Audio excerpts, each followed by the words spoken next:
Welcome to this week's edition of HawkTalk. My name's Parker Robinson, and we're joined by some fellow student athletes that haven't been able to join us yet this year, but they've been traveling around in the Midwest competing.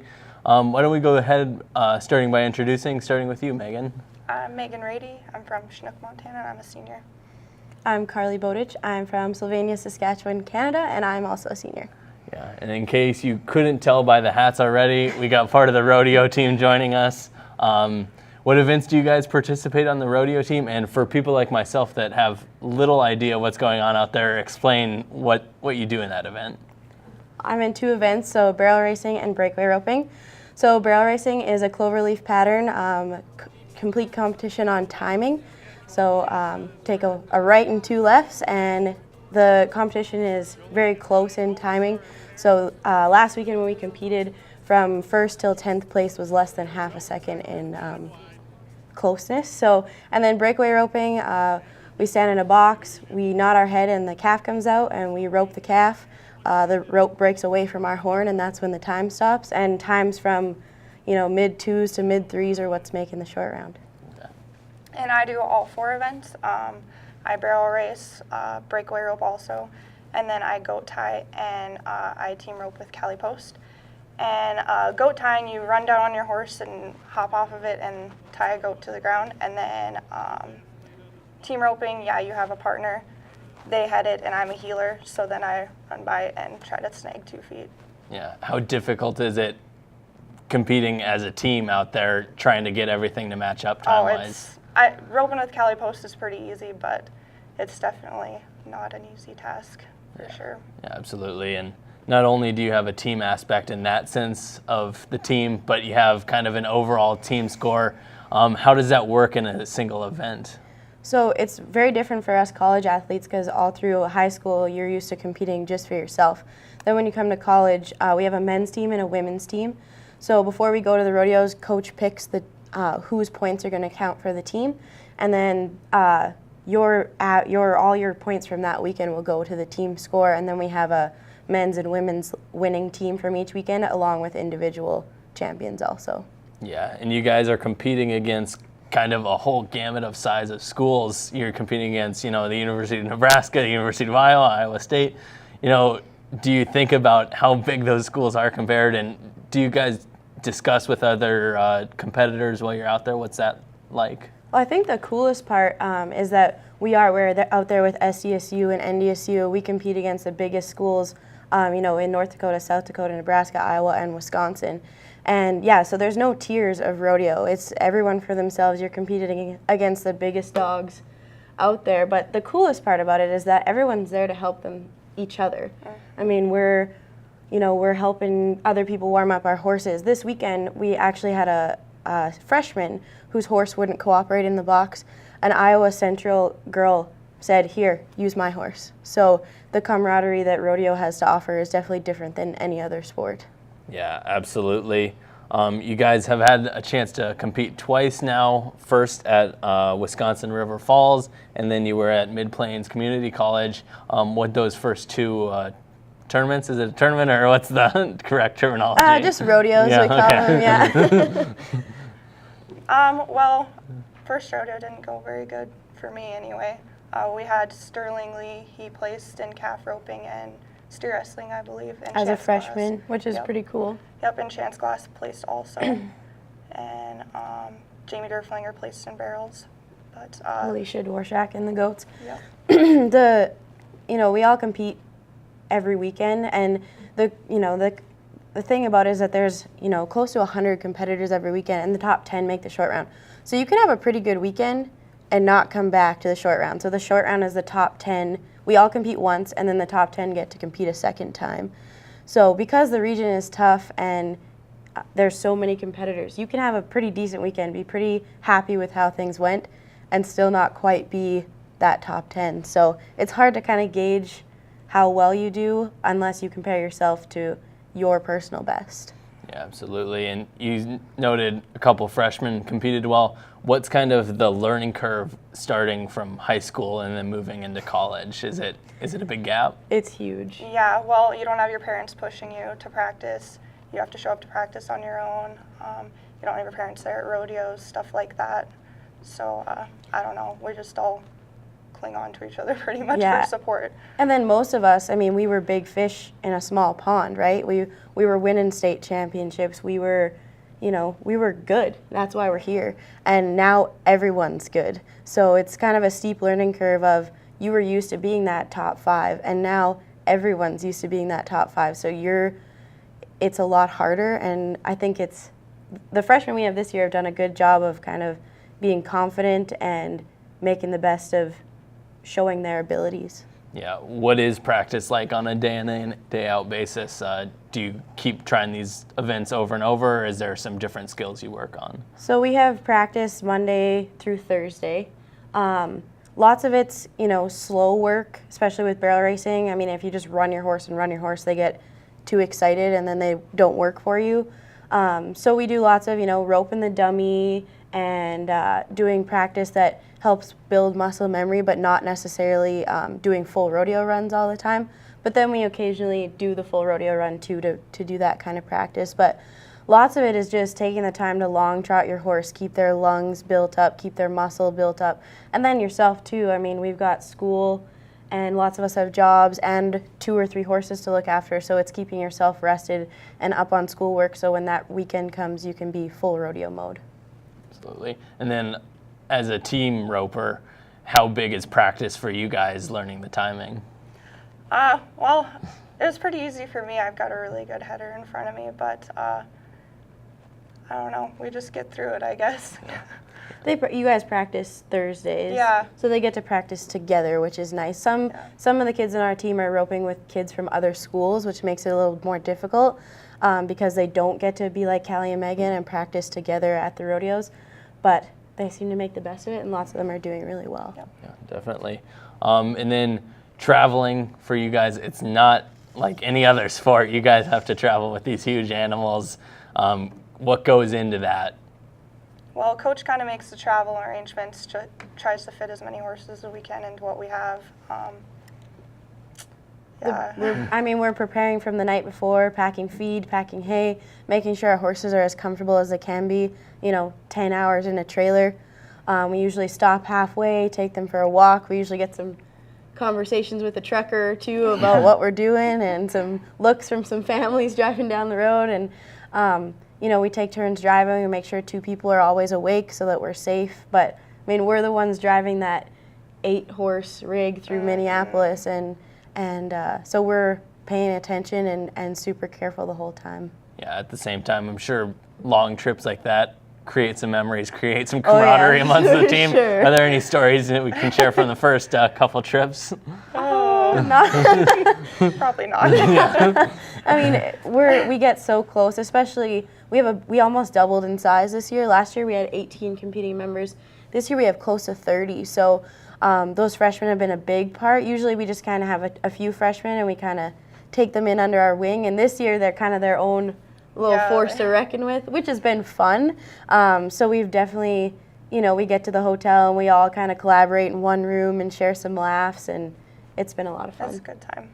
Yeah, as seniors, do you guys have kind of a leadership role, kind of helping out, advise, kind of show them kind of how things go? I don't know, I'd say so. Especially like traveling that far and like trying to find where we're going and stalls and stuff like that. Yeah, I don't know, I feel like we're there for the freshmen. So. And keeping their heads up. Like I said, this is such a different, it's a different experience, and lots of people expect to show up and do well, and sometimes they show up and go, whoa, the competition is tough. So, it's our job to say, hey, been there, keep working, keep showing up to practice, keep working on your mind game, and we were there too, so. Yeah, mental game is huge. Mm-hmm. Yeah. And then not all of the time you guys are traveling, you guys have an awesome new facility south of town here. What was it like kind of opening that thing up in the spring? Well, we were super fortunate to be awarded the Great Plains Regional Rodeo of the Year, which we're really excited about. The arena definitely had lots to do with that. We ran our performances in under 2 hours, and lots of that is just all the new gates, all the new sorting pens. It's just set up Really so good immaculately. facility. Yes. Yeah. So we were excited about that. This year, Coach and a few of the students worked really hard to put together our practice pen, which is just a little bit north of that arena. and we've been really fortunate to have pretty much full-time access to that and the indoor. So that definitely keeps us practiced up and ready. For sure. Yeah, definitely. And then looking forward into the fall here, you guys have another 2 trips to Iowa, and then you're kind of a home tournament. You're in the same state, on the other side of the state at NDSU on October 13th and 14th. Are there any goals that you guys have set individually or as a team going into those? I don't know. For me, my goal is to make the college finals this year. I've been working really hard at it, and I think it's possible. But yeah, just really got to bear down and get it done. We've got a really strong team this year. Our men's team has done well, especially in the rough stock. We've got some bull riders covering some good stuff, some bareback riders covering some good stuff. And then, I mean, our steer wrestling, they're tough. Girls, we've got some tough girls in the barrels and the goats and the breakaway. So, I mean, we've got what it takes. We all need to just put it together and make a good weekend. I think Iowa's always a fun one because we do 2 rodeos in one weekend. So you kind of get your game face on the way there Wednesday, and you've got until Sunday to kind of prove yourself. So I'm excited for that rodeo just because we get a few more opportunities than usual to compete. So. And Megan, you said you want to get to the college finals. Is there a qualifying time, or do you have to compete so well in different events? How's that Yeah, going? I think they take the top 3 from each event and then the top 2 teams, or The top team. The So the top team. men's team and top women's team. to the college finals. So yeah, you got to be placing pretty consistently at every rodeo because we only have 10 rodeos to place at, which is completely different from high school and all of that. So yeah, it takes a lot of work and skill. And consistency. Consistency is a big deal. Yeah. And then moving forward past that, in this fall, you guys also are throwing on a fundraiser. You want to talk about that? Yeah, so November 4th is Cowboys and Candlelight, which is our yearly fundraiser. So all the money raised goes to scholarships, maintaining our arenas and getting us down the road. So you can purchase tickets online or hit up any one of the rodeo members to purchase them. It's a prime rib dinner with a silent and live auction and a dance to follow.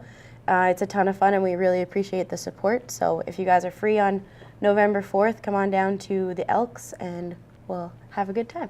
Yeah, it's an awesome opportunity to meet some of these student athletes as For well. You've been involved the last couple of years. What have you enjoyed about that experience? Yeah, so I've been on the Rodeo Council for the last 2 years, and the Rodeo Council is an amazing group of individuals who comes together from the goodness of their hearts to fundraise for the rodeo team. So they plan and organize this whole event. They have meetings monthly, and they do it all just because they love the sport of rodeo and they want to see us supported. So a lot of work and time and effort goes into this, and we're fortunate that the Rodeo Council is there to earn this money for us. So we're looking forward to the event. Yeah, good stuff. Both of you are seniors. Do you know what's next for you after you finish your journey at DSU? I don't know. I'm probably just going to go home and help my parents. We have a ranch back at home, so I'll probably just go there and help them out. Yeah, what's nice for us is that rodeo is a lifelong sport, so we don't have to say goodbye when we're done. We get to keep going in the amateur or possibly the pro circuits soon to come. So I'd like to travel a little bit, maybe an internship in Kentucky at Thoroughbred tracks down there. I'd love to hit Australia and then probably end up somewhere close to home eventually. So Yeah, not a bad deal. Well, thank you guys for coming on. yeah, thank you. And best of luck. If you're in the Fargo area, make sure to check out the rodeo team October 13th and 14th. We'll be back after this break talking football with Coach Stanton.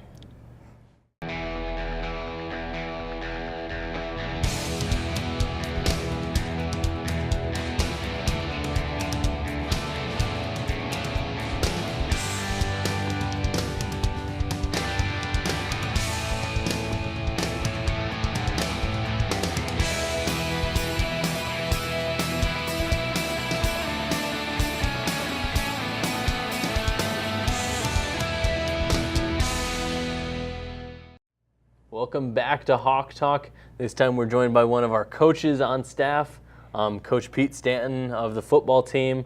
It's been a while since we visited, but since you were on the show, you guys beat Valley in Valley. It's a good road win, but then you guys went down to Northwestern, and tell us a little bit about that trip. Yeah, it was a tough trip and a tough game. You know, we knew they were going to be a very good opponent. We beat them last year at home, and they had the same kind of trip. And really, the rest of the year, last year, Northwestern had a good year. Lost to Morningside 14-13 at the end of the year. So we knew they were going to be a tough opponent. Had a very good quarterback and a very good tailback, and they're always good on defense. And you know, and really, it was just a case of us not taking advantage of, you know, the opportunities that we had. You know, sometimes you look at a 37-3 game and said, well, that was really a blowout. But then you look at the yards, and we run 78 plays and have almost 400 yards on offense, but we just didn't convert, you know, on both sides of the ball. The third down was poor offensively as far as converting. We were inside their 30-yard line 7 times and had 3 points, and then defensively just didn't do as good a job as we need to getting off the field, and as a result, we got beat. So we have to learn from it and get better, and I think we've had a good week, you know, off week trying to do that. Yeah, exactly. You guys had a bye week following that, so you had plenty of time to digest that, learn from it, and move on from it in some standpoint. What was the big lesson learned from that?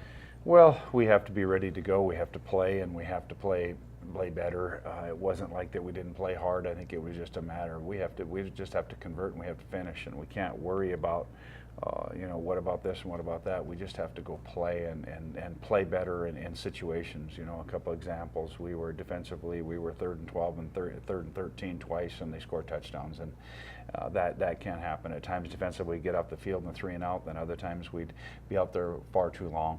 And offensively the same way. You know, as I mentioned, we're down in the red zone 6 or 7 times, and we have to get points out of that. And you know, we weren't very good in the kicking game. You know, we got a field goal block, we missed a field goal. We didn't punt very well, and just a lot of factors that just piled up, and we just, you know, really worked and emphasized that you have to do those little things right. You can never go into a game where you can't do all those little things right, or you're gonna get beat, and that's what happens, and we just have to keep pushing forward. Yeah, and how big was the bye week to rest up and get healthy for the team? It was good that way. You know, we had a chance to break down and you know, like I say, get some guys healthy, and then also go back and just work on some of the things that we talked about. On the other end of it, you'd kind of like to play right away too. You know, after what happened, I know our guys and our coaches were anxious to, hey, let's get on the field and go play again, but that wasn't the case. And as you said, then it just gave us an opportunity to get rested and get the batteries recharged and really you know, make a push here you know, against a Mayville team this week. Yeah, you guys are itching to go, and you got Mayville coming up and just a stretch of conference games to finish the season. What can we expect from that Mayville team? Well, their team, you know, they're 0-3 right now with their record, but they've scored a lot of points and they've had a lot of yards. You know, they played Sterling, who was last week, who was 14th team in the nation, and had over 500 yards in offense against them, and it was a 44-40 type of game.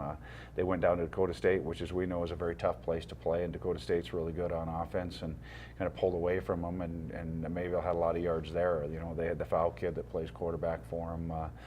Does a really good job. He's a basketball player, a very good, one of the best states, you know, athletes in the state here a couple of years ago, and you know, they have a new coaching staff that's doing a good job with them, and so, you know, what we're just focusing on is ourselves. You know, that we have to just go out and compete hard every play and play hard every play. And I think our guys have done that, but just not worry about what about this and what about this, but just go play and go compete, and that's really been the emphasis right now. We're just thinking more about ourselves. Yeah, and we talked to Coach Schillinger a couple weeks ago, but how important is every single conference game moving forward? Oh, it is. I mean, we always say one at a time, but it is, you know, to go into Mayville, which is a difficult place to play. It's just a totally different atmosphere than what we have here, and you know, being on the road now for 3 out of 4 weeks, and one of them being a bye week, it seems like we haven't been home forever, and that has to be, you know, our guys just have to be mentally tough, and it's just one game at a time, and what we try to tell our guys too, you only have so many opportunities a year. This year we have 10 opportunities